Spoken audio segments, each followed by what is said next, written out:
Assalamualaikum warahmatullahi wabarakatuh. Di sini dari kelompok 10 akan mempresentasikan chapter 15 tentang Future Market and Securities. Perkenalkan, nama saya Faida Sulistiani, NIM 463. Jadi yang pertama, the future market atau pasar berjangka. Jumlah perdagangan berjangka di Amerika Serikat telah menjamur selama beberapa dekade terakhir. Semakin banyak investor yang beralih ke perdagangan berjangka untuk mendapatkan tingkat pengembalian yang menarik dan sangat kompetitif. Alasan utama di balik pertumbuhan perdagangan berjangka adalah banyaknya dan beragam kontrak berjangka yang sekarang tersedia untuk diperdagangkan. Saat ini ada kontrak berjangka untuk komoditas primer tradisional seperti biji-bijian dan logam, serta untuk komoditas olahan, minyak mentah dan bensin, listrik, mata uang asing, sekuritas pasar uang Amerika Serikat dan sekuritas utang luar negeri, sekuritas euro dolar, dan saham biasa. Selanjutnya, struktur pasar. Ketika gantang gandum dijual, transaksi terjadi di pasar tunai. Gantang berpindah tangan dengan imbalan harga tunai yang dibayarkan kepada penjual. Untuk semua tujuan praktis, transaksi selesai saat itu juga. Tidak peduli apa yang pembeli lakukan dengan kontrak, selama itu beredar, penjual memiliki kewajiban yang mengikat secara hukum untuk melakukan pengiriman jumlah gandum yang disebutkan pada tanggal yang ditentukan di masa mendatang. Pembeli atau pemegang memiliki kewajiban yang sama untuk menerima pengiriman komoditas yang mendasarinya. Kontrak berjangka. Kontrak berjangka adalah komitmen untuk memberikan sejumlah barang tertentu pada tanggal tertentu dengan harga yang disepakati. Setiap pasar menetapkan spesifikasi kontraknya sendiri. Ini tidak hanya mencakup kuantitas dan kualitas, tetapi juga prosedur pengiriman dan bulan pengiriman.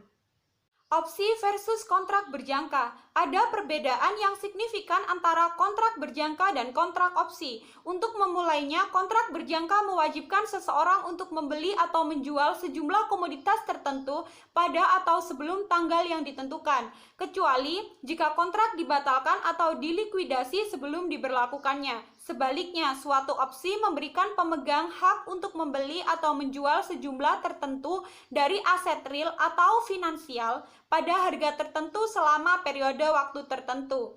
Kontrak berjangka tidak memiliki batasan pada paparan kerugian. Akhirnya, sementara opsi memiliki biaya di muka eksplisit atau dalam bentuk premi opsi, kontrak berjangka tidak. Pembelian kontrak berjangka memang melibatkan setoran margin, tapi itu tidak lebih dari setoran jaminan yang dapat dikembalikan, bukan biaya hangus atau seperti premi opsi. Selanjutnya, pertukaran besar. Kontrak berjangka modern di negara ini memulai karir mereka di segmen agribudaya ekonomi lebih dari 170 tahun yang lalu ketika individu yang menghasilkan, dimiliki dan atau bahan olahan yang dicari untuk melindungi diri mereka sendiri terhadap pergerakan harga yang buruk. Kemudian, kontrak berjangka datang diperdagangkan oleh individu yang tidak terlalu dihubungkan dengan pertanian, namun yang ingin menghasilkan uang dengan komoditas dengan berspekulasi pada ayunan harga mereka. Perkenalkan, nama saya Nanda Ece Hetianti, NIM 466. Di sini saya akan melanjutkan penjelasan hasil diskusi dari kelompok kami. Jadi di sini saya akan menjelaskan trading futures market atau berdagang di pasar berjangka. Jadi pada dasarnya pasar berjangka itu mengandung lindung nilai dan spekulator. Pelaku lindung adalah bisnis yang menghasilkan komoditas atau menggunakannya sebagai input untuk proses produksi mereka. Sebagai contoh, seperti seorang peternak mungkin masuk ke dalam kontrak berjangka untuk mengunci harga untuk kawanan bulan sebelum benar-benar menjual kawanan. Lalu yang selanjutnya, pelaku lindung memberikan kekuatan yang mendasari pasar berjangka dan mewakili alasan keberadaannya. Dalam hal masa depan keuangan, lindung nilai adalah perusahaan yang bisnisnya dipengaruhi oleh perubahan variabel keuangan seperti suku bunga nilai tukar. Karenanya, lindung nilai itu juga mencakup lembaga keuangan dan perusahaan besar lainnya. Sebaliknya, spekulator memperdagangkan kontrak berjangka hanya untuk mendapatkan keuntungan dari perubahan harga yang diharapkan. Mereka tidak memiliki minat yang melekat pada komoditas masa depan keuangan selain tindakan harga dan potensi keuntungan dalam bentuk uang yang dihasilkan. Namun, keunggulan mereka di pasar menguntungkan lainnya karena perdagangan spekulan membantu membuat pasar masa depan lebih liquid. Selanjutnya yaitu trading mekanik atau mekanik perdagangan. Jadi setelah kontrak berjangka dibuat, mereka dapat dengan mudah diperdagangkan di pasar. Seperti saham biasa, kontrak berjangka dibeli dan dijual melalui kantor broker lokal dan di situs internet. Kecuali membuat akun perdagangan komoditas khusus, tidak ada perbedaan antara perdagangan berjangka dan berurusan dengan saham dan obligasi.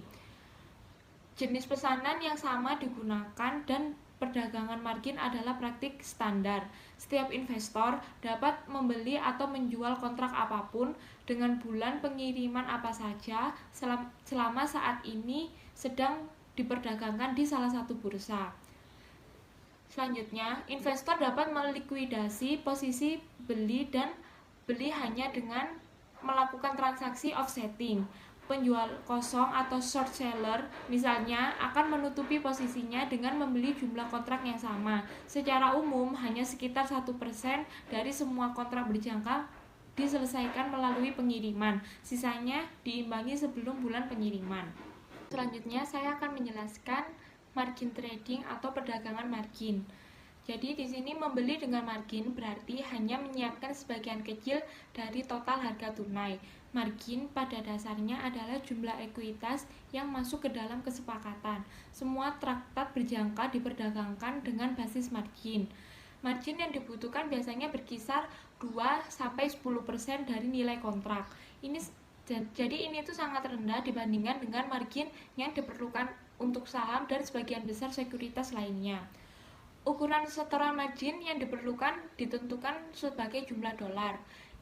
Jadi ini bervariasi sesuai dengan jenis kontrak dan tergantung pada volatilitas harga komoditas atau aset keuangan yang mendasarinya. Dalam beberapa kasus itu juga bervariasi sesuai dengan pertukaran di mana komoditas itu diperdagangkan. Setelah investasi dilakukan, nilai pasar suatu kontrak akan naik dan turun ketika harga kuotasi dari komoditas atau instrumen keuangan yang mendasarinya naik atau turun. Dan fluktuasi itu memicu perubahan dalam jumlah margin pada deposito. Untuk memastikan bahwa margin yang memadai selalu ada, investor diharuskan untuk melakukan persyaratan margin tipe 2, yaitu margin pemeliharaan. Posisi margin investor ini diperiksa setiap hari melalui prosedur yang dikenal sebagai mark to market. Artinya, keuntungan atau kerugian dalam nilai kontrak itu ditentukan pada akhir setiap sesi. Pada saat itu, broker mendebit atau mengkredit akun yang sesuai. Dalam pasar yang jatuh, seorang investor dapat menerima sejumlah panggilan margin dan diminta untuk melakukan pembayaran margin tambahan. Kegagalan untuk melakukannya akan membuat broker tidak punya pilihan selain menutup posisi, yaitu menjual kontrak. Nama saya Anissa Prima Yulianti, NIM 471. Selanjutnya saya akan melanjutkan presentasi dari teman saya. Yang pertama ada karakteristik dasar atau basic characteristic. Komoditas fisik seperti biji-bijian, logam, kayu, dan daging merupakan bagian utama dari pasar berjangka. Mereka telah aktif diperdagangkan di negara ini selama lebih dari 1 abad. Materi yang mengikuti berfokus pada perdagangan komoditas. Kami mulai dengan peninjauan karakteristik dasar dan nilai investasi dari kontrak ini. Dengan kata lain, komoditas adalah barang yang sepadan yang secara kualitatif sama dengan pemasok. Selanjutnya ada kontrak komoditas. Setiap komoditas, baik yang diperdagangkan aktif maupun tipis, memiliki spesifikasi tertentu yang menjabarkan secara rinci jumlah dan kualitas produk yang diperdagangkan. Harga komoditas bereaksi terhadap serangkaian tekanan ekonomi, politik, dan internasional yang unik, serta cuaca. Penjelasan alasan perubahan harga komoditas berada di luar cakupan teks ini, tetapi mereka bergerak naik dan turun seperti yang diinginkan. Karena kita berhadapan dalam unit perdagangan yang sedemikian besar, bahkan perubahan harga yang sederhana itu dapat memiliki dampak yang besar pada nilai suatu kontrak dan karenanya pada pengembalian atau kerugian investor. Jelas, perilaku harga semacam itu adalah salah satu magnet yang menarik investor ke komoditas. Pertukaran mengakui sifat volatilitas kontrak komoditas dan mencoba untuk menempatkan tutup pada fluktuasi harga dengan memberlakukan batas harga harian dan kisaran harga harian maksimum. Batasan serupa juga diberikan pada beberapa futures keuangan. Batas harga harian membatasi perubahan harga antar hari. Misalnya adalah perubahan harga dari satu hari ke hari berikutnya, dari komoditas yang mendasarinya. Yang selanjutnya yaitu pengembalian modal yang diinvestasikan. Kontrak berjangka hanya memiliki satu sumber pengembalian, yaitu keuntungan kanital yang dihasilkan ketika harga bergerak ke arah yang menguntungkan. Tidak ada penghasilan saat ini dalam bentuk apapun. Perilaku harga yang fluktuatif dalam kontrak berjangka adalah salah satu alasan mengapa pengembalian yang tinggi dimungkinkan, dan alasan lainnya adalah leverage. Rumus pengembalian modal yang diinvestasikan adalah harga jual kontrak komoditas dikurangi harga pembelian kontrak komoditas dibagi dengan jumlah setoran margin. Kemudian ada spreading. Spekulan berharap untuk memanfaatkan ayunan harga komoditas dengan cara long atau short. Alih-alih mencoba berspekulasi tentang perilaku harga kontrak berjangka, Anda mungkin mengikuti taktik penyebaran yang lebih konservatif, seperti halnya menyebar dengan opsi put and call. Idenya adalah untuk menggabungkan dua atau lebih kontrak yang berbeda menjadi suatu posisi yang menawarkan potensi jumlah keuntungan yang kecil, tetapi membatasi paparan Anda terhadap kerugian. Salah satu alasan yang penting untuk menyebar di pasar komoditas adalah tidak seperti opsi, tidak ada batasan jumlah kerugian yang dapat terjadi dengan kontrak berjangka. Saya akan melanjutkan slide selanjutnya dari teman saya, yaitu ada the financial future market, di mana biasa disebut dengan pasar keuangan berjangka. Ini pasar keuangan berjangka ini keuangan didirikan sebagai respon terhadap gejolak ekonomi yang dialami pada Amerika Serikat sekitar tahun 1970-an. Ketidakstabilan dolar di pasar dunia menyebabkan masalah serius bagi perusahaan multinasional. Suku bunga sangat fluktuatif yang menyebabkan kesulitan besar bagi bendahara, perusahaan, lembaga keuangan, dan manajer uang. Semua pihak ini membutuhkan cara untuk melindungi diri dari fluktuasi luas nilai dolar dan suku bunga, maka lahirlah pasar untuk masa depan finansial. Nah, di slide selanjutnya itu ada contract specification, yaitu spesifikasi kontrak. Pada prinsipnya, kontrak berjangka keuangan seperti kontrak komoditas, mereka mengendalikan sejumlah besar instrumen keuangan yang mendasarinya dan diterbitkan dengan berbagai bulan pengiriman. Kehidupan kontrak berjangka keuangan berlangsung dari 12 bulan atau kurang untuk sebagian besar indeks saham dan berjangka mata uang hingga 2 atau 3 tahun lebih untuk instrumen suku bunga. Indeks saham berjangka sedikit berbeda dari sebagian besar kontrak berjangka karena penjual salah satu kontrak ini tidak berkewajiban untuk memberikan stok pokok pada tanggal kadaluarsa. Begitupun sebaliknya, pengiriman utama adalah dalam bentuk uang tunai. Ini adalah Fortune memang akan menjadi tugas untuk melakukan pengiriman 500 masalah dalam indeks SP500. Pada dasarnya, jumlah kas yang mendasarinya ditetapkan pada kelipatan tertentu dari nilai indeks saham yang mendasarinya. Terus, di slide selanjutnya, itu ada yang namanya price and profit, harga dan keuntungan. Tidak mengherankan, harga masing-masing jenis kontrak berjangka keuangan dikutip agak berbeda. Yang pertama, mata uang berjangka. Semua berjangka mata uang dikutip dalam dolar Amerika Serikat atau sen per unit mata uang asing yang mendasarinya, misalnya dolar Amerika Serikat per dolar Kanada atau sen per yen Jepang. Yang kedua, tingkat bunga berjangka. Kecuali untuk kuotasi pada tagihan, treasury, dan security jangka pendek lainnya, kontrak tingkat bunga dinilai dari instrumen utang yang mendasarinya, misalnya catatan treasury atau obligasi. Selanjutnya itu ada indeks berjangka saham, yaitu indeks berjangka saham dikutip dalam hal indeks dasar aktual seperti disebutkan di atas. Mereka membawa nilai nominal dari 5 US dollar hingga 250 US dollar kali indeks. Selanjutnya itu nilai kontrak berjangka suku bunga. Merespon suku bunga dapat tepat seperti instrumen yang mendasari kontrak. Artinya, ketika suku bunga naik, nilai kontrak berjangka suku bunga saya turun, dan sebaliknya. Sistem kuotasi yang digunakan untuk suku bunga, serta mata uang dan indeks berjangka saham diatur untuk mencerminkan nilai pasar dari kontrak itu sendiri. Jadi, ketika harga atau kutipan dari kontrak berjangka keuangan meningkat, misalnya ketika suku bunga turun atau indeks saham naik, investor yang lama menghasilkan uang. Begitupun sebaliknya, ketika harga menurun, penjual pendek menghasilkan uang. Selanjutnya ada teknik perdagangan yang biasa disebut dengan trading techniques, di mana ini investor dapat menggunakan future finansial seperti future komoditas untuk lindung nilai, penyebaran, dan spekulasi.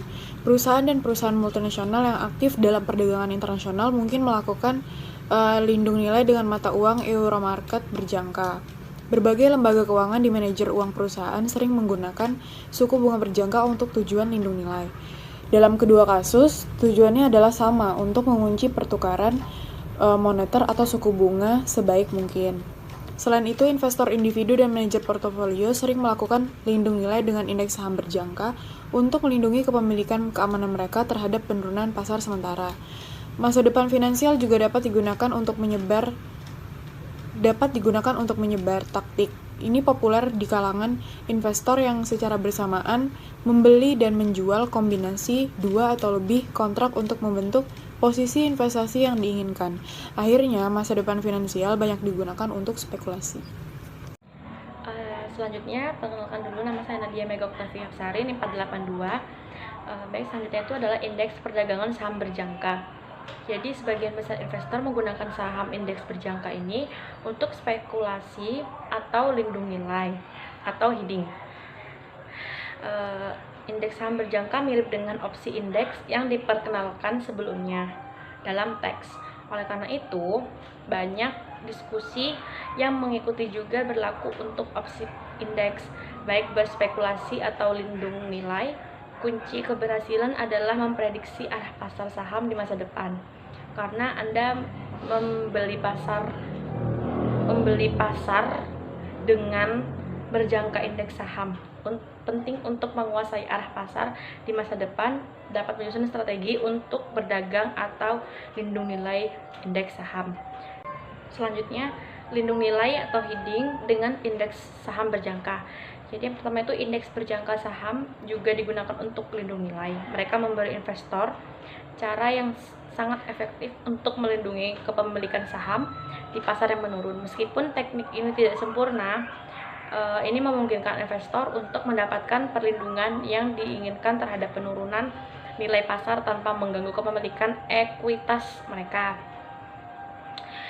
Selanjutnya itu kunci keberhasilan dengan jenis lindung nilai ini adalah untuk memastikan bahwa karakteristik dari lindung nilai kendaraan kontrak berjangka sangat cocok dengan portofolio atau posisi keamanan yang dilindungi. Jika portofolio sebagian besar terdiri atau secara eksklusif dari saham-saham berkapitalisasi besar, gunakan sesuatu seperti kontrak berjangka indeks saham sebagai kendaraan lindung nilai. Lindung nilai hedging, exposure mata uang asing. Sekarang mari kita lihat bagaimana dapat menggunakan kontrak berjangka untuk lindung nilai risiko valuta asing. Mari kita asumsikan bahwa baru saja membeli $200.000 uang kertas 1 tahun pemerintahan Inggris. Anda melakukan ini karena hasil yang lebih tinggi tersedia pada pasar Inggris daripada pada sekuritas Treasury Amerika Serikat yang sebanding. Karena wesel ini berdenominasi pound, investasi ini dapat mengalami kerugian jika nilai tukar mata uang bergerak terhadap Anda, yaitu jika nilai dari dolar naik relatif terhadap pound. Selanjutnya itu financial feature and the individual investor. Jadi seperti komoditas, masa depan keuangan dapat memainkan peran penting dalam portofolio selama 3 faktor yang berlaku. Jadi yang pertama itu ada faktor benar-benar memahami investasi tersebut. Yang kedua itu menyadari exposure resiko yang luar biasa dari investasi ini. Yang ketiga itu benar-benar siap secara finansial, secara emosional. Maksudnya di sini adalah siap untuk menghadapi kerugian dan siap juga untuk menghadapi keuntungan. Selanjutnya itu option on future. Maksudnya adalah evolusi yang dimulai dengan opsi saham yang terdaftar dan berjangka keuangan penyebar dari waktu ke waktu ke opsi tingkat bunga dan indeks berjangka saham. Akhirnya itu mengarah pada penciptaan kendaraan leverage utama. Opsi pada kontrak berjangka. Opsi berjangka ini sebutan mewakili penawaran dan pemanggilan terdaftar pada kontrak berjangka yang aktif diperdagangkan. Pada dasarnya mereka memberi pemegang hak untuk membeli dengan panggilan atau menjual dengan menetapkan kontrak berjangka standar tunggal untuk periode waktu tertentu dengan harga strike tertentu. Opsi berjangka memiliki harga strike standar yang sama, tanggal kadaluarsa dengan sistem penawaran seperti opsi yang terdaftar. Bergantung pada strike price pada opsi dan nilai pasar dari kontrak berjangka yang mendasari opsi ini juga bisa berupa in the money atau out of the money. Opsi berjangka dinilai seperti put dan panggilan lainnya dengan perbedaan antara strike price opsi dengan harga pasar dari kontrak berjangka yang mendasarinya. Mereka juga dapat digunakan seperti berspekulasi atau lindung nilai. Dalam program penulisan opsi atau untuk menyebarkan perbedaan terbesar yang ada opsi-opsi lain untuk referensi atau opsi berjangka dan kontrak berjangka adalah bahwa opsi membatasi exposure kerugian terhadap harga opsi. Yang paling Anda bisa kehilangan adalah harga yang dibayarkan untuk opsi put atau sell. Dengan kontrak berjangka tidak ada batasan nyata untuk jumlah kerugian yang dapat Anda tanggung. Sekian dari kelompok kami, kurang lebihnya mohon maaf. Wassalamualaikum warahmatullahi wabarakatuh.